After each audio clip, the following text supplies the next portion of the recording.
नवरा बायकोची रोज भांडणं होती ती हो. एका घरात भांडणं जी होती, अरे बाई जरा आगाऊच होती. दिवाळीच्या टायमाची गोष्ट आहे.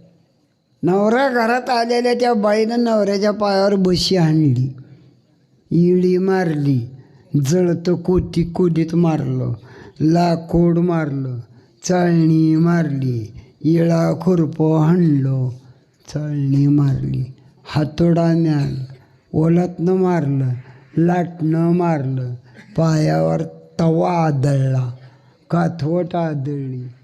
ते माझ्यावानी बुटकं होतं, रडायला लागलं.